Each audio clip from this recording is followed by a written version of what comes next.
Okay, everyone, I'm back again. I just wanted to come bring this video real quickly to share with you about something Malcolm X said.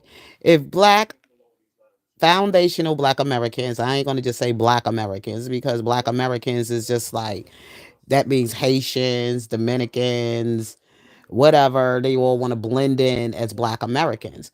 But we're talking about the foundational of black Americans, those who were born here, children of slaves, and all of that. We are the foundational black Americans, okay? Where we had to create our own culture. We had to reinvent our own culture when we came here. We ain't talking about those who came here already with a culture. We talking about those who had to, find a way to survive away from our way back ancestors from Africa. Okay, because we couldn't go back. We didn't know anybody. We don't know the language. It's a lot of things that just was left behind. Okay, so when we talking about foundation Americans, we're talking about us who have lived the experience of the American, um, ooh, godly, the history of of African Americans.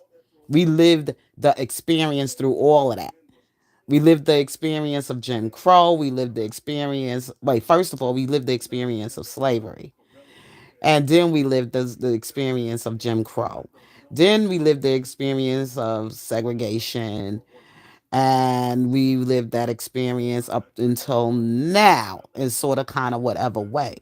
So we are the history to this country and the fabric of American history. We all in there.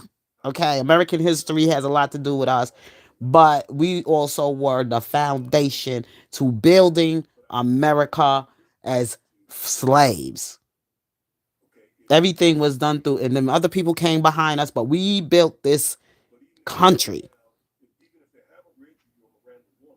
and we gonna get back what was stolen from us. Whether they're gonna give it back to us willingly or it's just gonna have to be unwillingly. And they ain't gonna feel good doing it unwillingly. When black people tap into that high power with God and he gonna make you give up the land that you own to us. Give us our reparations. Whether you're gonna do it willingly or you're gonna do it unwillingly. And God will. You know what I'm saying? You don't want to mess with the power of God. You see what they trying to do now? Lock up all the black men out there that they want to control. They trying to even start off taking our young brother Carmelo. The Democrat Party was always a way to try to keep us in control. Y'all think Trump is the enemy. Okay, y'all keep going on. Let the Democrats got y'all all blue. Everything is covered in blue in your eye. Yep. Well, let my brother Malcolm here, our ancestor, tell you. Who act friendly toward Negroes. A fox acts friendly toward the lamb. And usually the fox is the one who ends up with the lamb chop on his plate. The wolf doesn't act friendly, and therefore the wolf has more difficulty in getting the lamb chop in his plate. I'd like to point out, though, that... I say that because it is usually if you study the structure of the Negro community, economically, politically, civically, psychologically, and otherwise, it's controlled by the white liberal, who usually poses as the friend of the Negro, who actually differs from the white conservative in the same way that the fox differs from the wolf. Their appetite is the same. Their motives are the same. It's only their mannerisms and methods that differ. I would agree that no doubt there have been a large number. I think there are many white. Get it? The liberals are the Democrats. They like to play this game like they our friends, They love black people. They equal to black people. They always played this psychological game. They played this game in Africa. That's how they was able to control the black people in their own country. They brought white Jesus. Mm-hmm. African people already had their own medicine. They already had their own kings. They already had their own villages. Everybody had their own village where they had a king.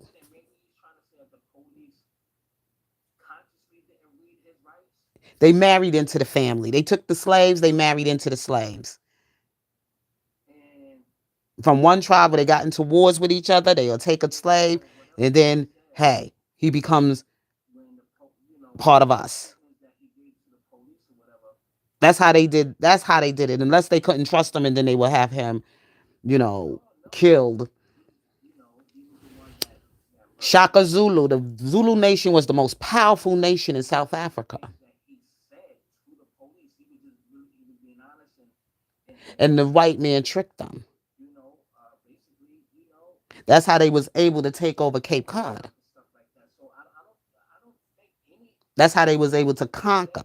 Because they tricked them to they brought in their weapons, they brought in all of this military equipment to destroy them. Because remember, Africa, they didn't fight with guns and things of that nature. They didn't use guns. They didn't use what they call again. Oh God, when they throw the bomb out of it, the bombs and all that stuff. That's how they did it. That's how they were able to capture us.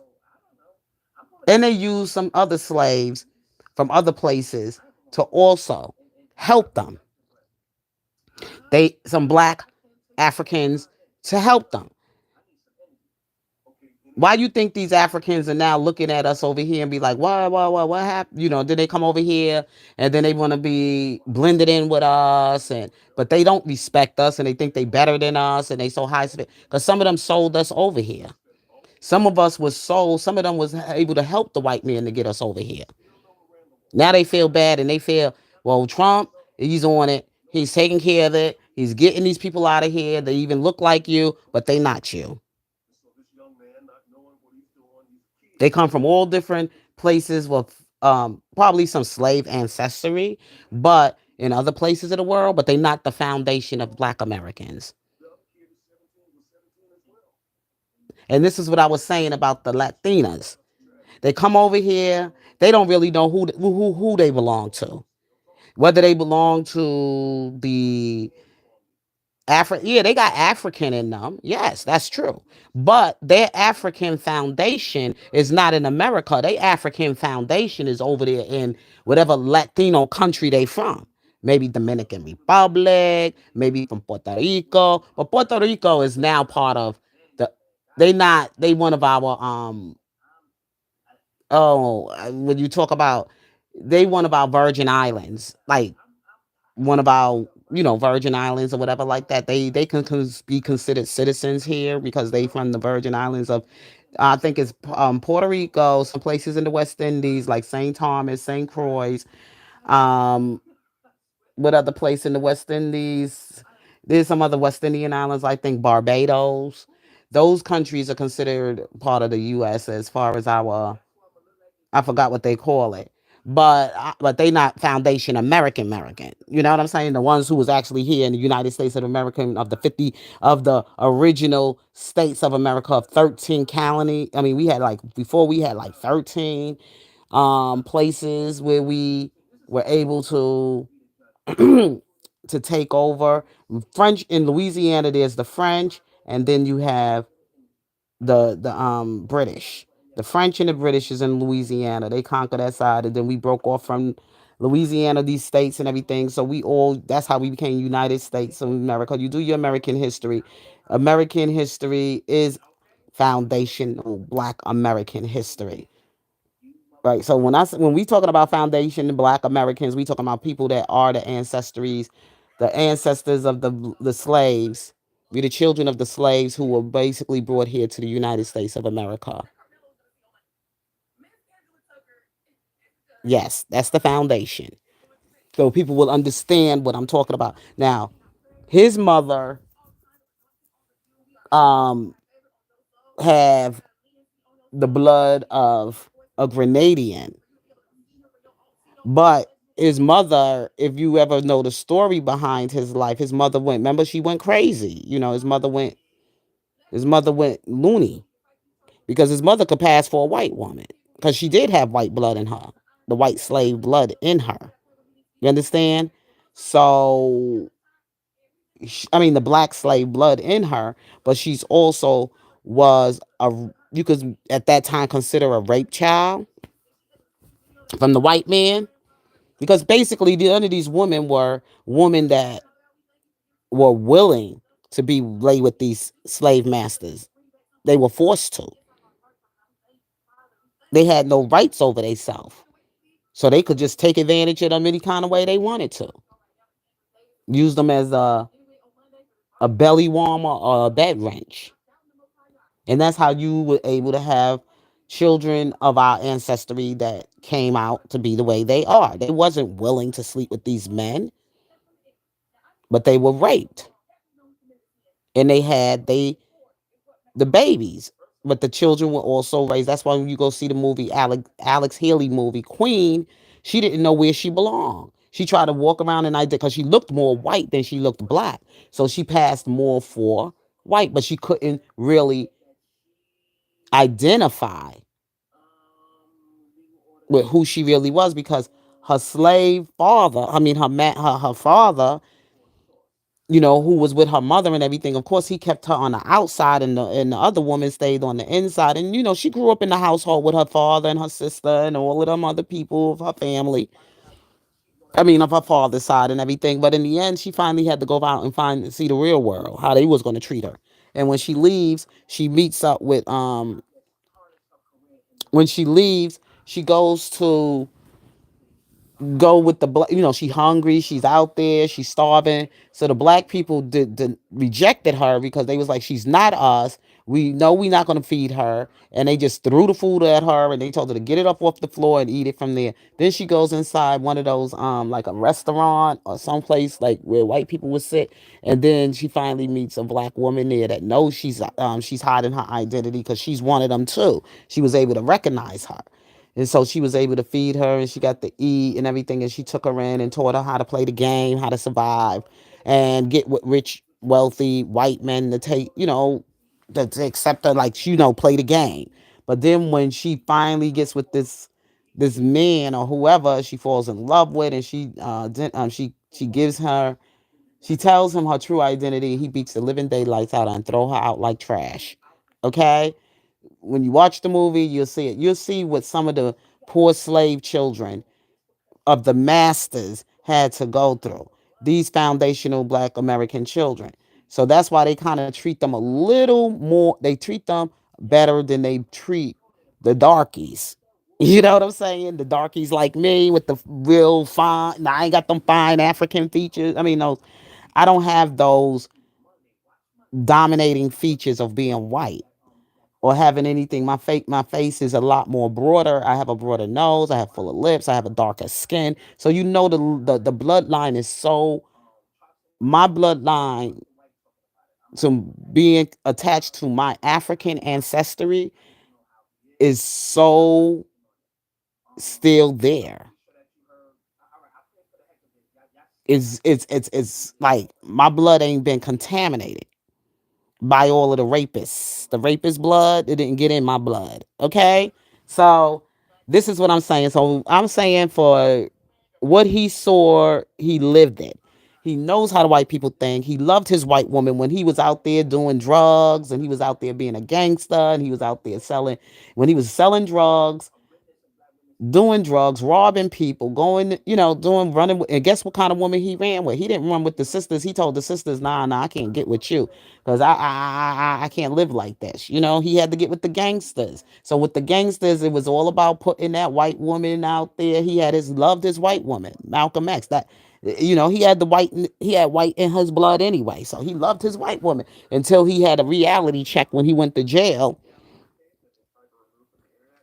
and he had to learn be taught. I think it was his brother, one of his brothers, because he was one of the lightest, I believe, out of his. Well, he wasn't really the lightest. He got brothers that, but after he went over some reflections of his life when he went to jail and he started reading the Quran and he started praying and everything else like that, because his father was a Baptist preacher in the South. No, I think he was from Boston.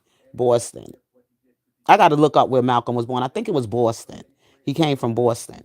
So his father and everything was killed on a train where the train ran over his father.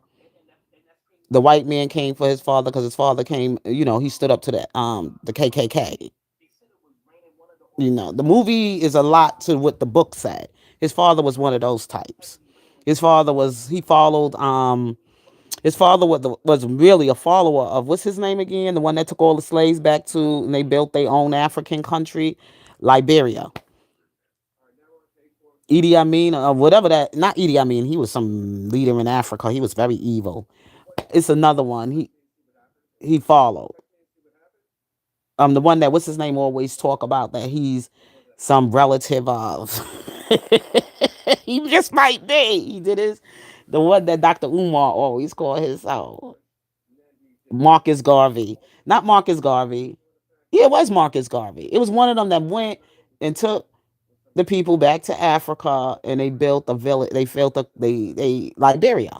Liberia are the African people, the Africans that left America and went back to Africa and they built their own African country out there. Yeah, they was the ones who got away from America. They went to Liberia. All right. So anyway, as I'm saying about Malcolm, as he was telling this white man, he already know what this white man is saying to him. And he's not falling for it because he didn't want to be no part of either the Democrat Party or the Republican Party. He just stayed in Islam, representing for the Islam people. We don't have nothing to do with y'all parties because neither one of y'all gonna do anything for either one for black people. The white man over here, he's a little bit more bolder and he's more open and out front with his racism and his and everything else like that. And the white man over here, he trying to be our friend and trying to act like he's our friend and want to love us and everything, but he still want to control us. He still want us to be under beneath him and still want to do white supremacy things and blah, blah, blah. So neither one of y'all care about us. Just like you see with the Democrats and the Republicans now. But one thing, we respect the Republicans more because at least they giving us a chance to just stand on our own and just be free. And let's just go to war. Let's just fight and get what we got to get. We got to work for what we got to get from them. And it has to come through us standing up to them to show our way of fairness. But the Democrats, they gonna try to play this low, hide behind you, put you out there, be a shield, get shot, get beat up, be botoned, and all this other stuff, and then try to bring all these other things in to make it even more confusing for you because they bringing people from all different cultural backgrounds and everything else, and we like wait, and we doing all the work, and they just sitting back, everybody else reaping the benefits. And we just get a little crumb thrown to us, but we don't get nothing but a crumb while everybody else is coming over here getting money to open up businesses. Where do you see a Chinese? Where do you see a soul food restaurant in Chinatown? Come on now. Where, and then on top of that, all the hair supplies and the makeup and that. Who comes over here and sell all that shit over in the ghettos? Who be sitting in the ghettos with these hair stores? Ain't no black man running it. Always those damn Koreans or Vietnamese. I don't know what the hell, Koreans, Chinese, whatever the hell they are. Okay? They always got the nail salons in the black ghetto. They always got the hair supply store in the black ghetto. They always got their little Chinese restaurants in the black ghetto. They ain't got that shit going on in the white neighborhood because they throw their ass on out of there. No, y'all can't. They'll probably have a little restaurant, but it's going to be like one of them top of the scale, upscale type of restaurants where it's not going to be like the little Chinese food restaurants that we be having in the neighborhood. Everybody that comes to the United States, where do the first place they dump them is in the black ghettos. I remember growing up, I used to see a little candy store that was owned by the black man. I used to remember going to the soul food restaurant, getting a soul food. I remember the little trucks and everything that used to be outside. I remember the candy stores used to be owned by black people. I remember as a little girl when I was down south and I used to go down there and be with my aunt who's a couple of years younger than me. And that's when me and my sisters and us, we go down there in the south. We used to go down there to my grandmother down there in Charleston, South Carolina. And it used to be like a little candy store. It was owned by black people. Now it's really, I remember a newspaper stand used to be owned by one little girl. Her name was Carol. She used to be in my classroom. Her father used to own the newspaper stand, had a newspaper stand. Black people were so quickly to sell out. And then when you refused to have sell out, they came and they torched the place just so that you could burn you out of business. That's how they did it. That's how they ran our businesses down and moved all these foreigners in here. The Chinese and the Arabs and people from all these different Arab countries and stuff like that. But now it's the people from India. They all up in our communities and stuff, selling food to us and opening up the liquor stores around where we live at and everything else like that. Yes, that's what's been happening to us. We got to run this shit out of America.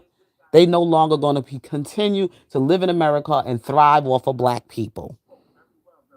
Foundational black Americans. You damn right, because we're going to fight and get back what's ours in our communities. So I'm going to let y'all go. So you take care. Be back with you all soon. Peace.